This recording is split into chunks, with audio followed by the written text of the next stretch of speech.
शादी के 10 साल काजल के एक सजे की तरह गुजर रहे थे। काजल ऐसा महसूस करती थी जैसे काजल के मायके वालों ने काजल को ससुराल नहीं जेल भेजा हो। आज काजल की शादी की सालगिरह थी। काजल आज अपने पति आशीष के लिए बहुत अच्छे से तैयार हुई थी। काजल तैयार होकर बहुत शर्माते हुए अपने पति के पास गई। आज तो यह मेरी बहुत तारीफ करेंगे, पर ऐसा कुछ नहीं हुआ। काजल का पति आशीष जल्द से कहता है, यह क्या बना रखा है? काजल भूल गए क्या जी, आज हमारी शादी की सालगिरह है। आज आपके लिए ही मैंने नई साड़ी पहनी है। आशीष कहता है, तुम कुछ भी पहन लो, मुझे कभी अच्छी नहीं लग सकती।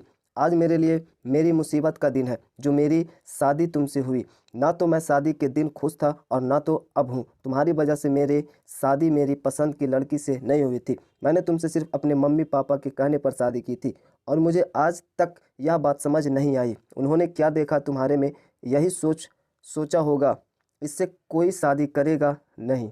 चलो एक अच्छा काम करते हैं, अपने बेटे से ही इसकी शादी करा देते हैं। काजल यह सब सुनकर रोते हुए अपने कमरे में भागी। वहाँ बहुत रो रही थी।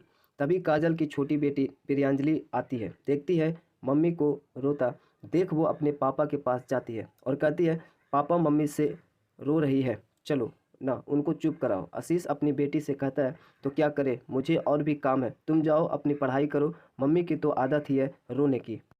काजल का पति आशीष अक्सर शराब पीकर जाता है और उसके बाद काजल की बहुत मारता है।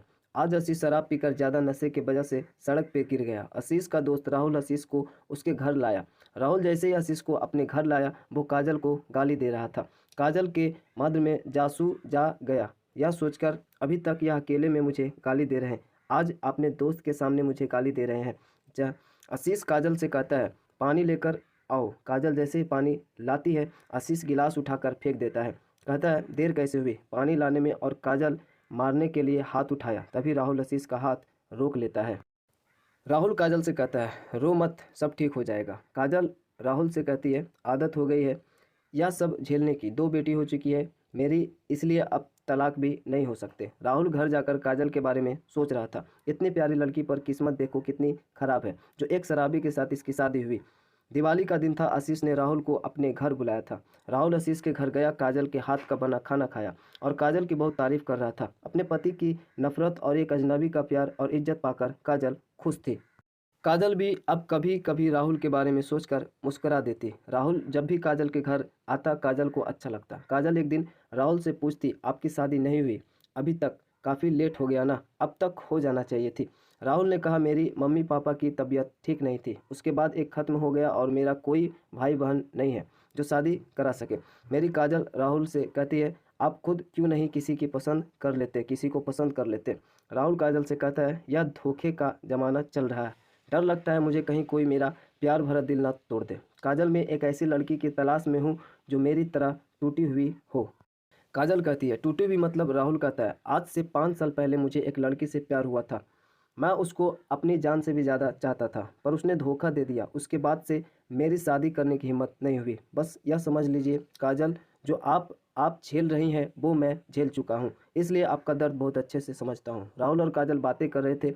आशीष वहाँ आ गया। राहुल आशीष को होश में लाया और उसको समझाया, अब मत पियो, अपना परिवार देखो। आशीष राहुल से कहता है, राहुल यह औरत जो है, मुझे इसकी शक्ल नहीं देखी जाती, बहुत बेकार है यह इसको कहीं बेच दिया जाए क्या? यह सुनकर राहुल बहुत गुस्सा हुआ। अपना गुस्सा कंट्रोल करते हुए अपने घर चला गया। दूसरे दिन राहुल आशीष के घर आया। काजल दरवाजे के पास जाकर बोली, आशीष नहीं है, आप बाद में आ जाएगा। राहुल काजल से कहता है, काजल तुम्हें मेरी कसम, दरवाज़ा खोलो, तुझे मुझसे कुछ बात करनी है। काजल दरवाज़ा खोल देती है। राहुल काजल के पास आता है और कहता है, काजल आज मैं तुमसे अपने दिल की बात कह देना चाहता हूँ। मैं तुमसे बहुत प्यार करता हूँ और अब तुम्हारी वह हालत नहीं देख सकता। क्या तुम मुझसे शादी करोगी? काजल कहती है, या क्या कह रहे हो तुम? राहुल, तुम्हें पता है ना मैं शादीशुदा हूँ और मेरी 2 लड़कियाँ भी है। राहुल कहता है, मुझे यह सबसे कोई फ़र्क नहीं पड़ता, मुझे अपनी ज़िंदगी सिर्फ तुम्हारे साथ ही बितानी है। काजल राहुल से कहती है, राहुल कहाँ, तुम मुझसे मजाक तो नहीं कर रहे हो? राहुल काजल से कहता है, जाने क्या मैं अपने हाथों की नस काट लूँ क्या, तब तुम मेरे मोहब्बत का यकीन करोगी। यह कहते हुए राहुल चाकू उठा लिया। तभी काजल राहुल के हाथ से चाकू छीन लेती है और राहुल के गले लगकर रोने लगती है और कहती है, राहुल मैं भी तुमसे बहुत प्यार करती हूँ। राहुल और काजल की अब बहुत बातें होने लगी कॉल पे और दोनों बाहर घूमने भी जाते। दोनों मजे से अपनी लाइफ जी रहे थे। राहुल जब भी काजल से शादी की बात करता काजल डर जाती, यही कहती मेरी हिम्मत नहीं पड़ रही है, लोग क्या कहेंगे, बच्चे कहाँ रहेंगे। राहुल काजल को समझाता, देखो काजल, लोगों की परवाह मत करो, तुम अपनी खुशी देखो, और रही बात बच्चों की, वो मेरे साथ रहेंगे। काजल, हम दोनों शादी करके बहुत खुश रहेंगे। मैं तुम्हें इस नर्क से निकालना चाहता हूँ, बस तुम हिम्मत करके मेरा साथ दे दो। आशीष को काजल और राहुल के बारे में पता चल गया। राहुल घर आया, काजल को बहुत मारा, काजल बेहोश हो गई। आशीष काजल के ऊपर मिट्टी का तेल डालकर माचिस जलाने ही वाला था कि अचानक राहुल आ जाता है। राहुल आशीष के हाथ से माचिस छीन लेता है और आशीष को एक कम के थप्पड़ मारता है। राहुल कहता है, आशीष, तूने एक लड़की की ज़िंदगी बर्बाद कर दी। आज तू इतना गिर गया कि मेरी काजल की जान ले रहा था तू। यह सब देखकर काजल की छोटी बेटी पुलिस को कॉल कर देती है। पुलिस घर जाती है और आशीष को ले जाकर जेल में डाल देती है। काजल और राहुल एक दूसरे से शादी कर लेते हैं। शादी के बाद काजल और राहुल बहुत खुश थे और काजल की दोनों लड़कियां राहुल के पास रहती। काजल के मायके वाले काजल की दोनों बेटियों को अपने साथ ले गए। शादी के बाद काजल के 2 लड़के हुए। बच्चों के बड़े होने पे काजल अपनी कहानी सब अपने लड़कों को भी बताती है। लड़के बहुत खुश थे अपनी माँ के इस फैसले से। तो वीडियो को पेंड करते हैं, मिलते हैं नेक्स्ट स्टोरी के साथ नेक्स्ट वीडियो में।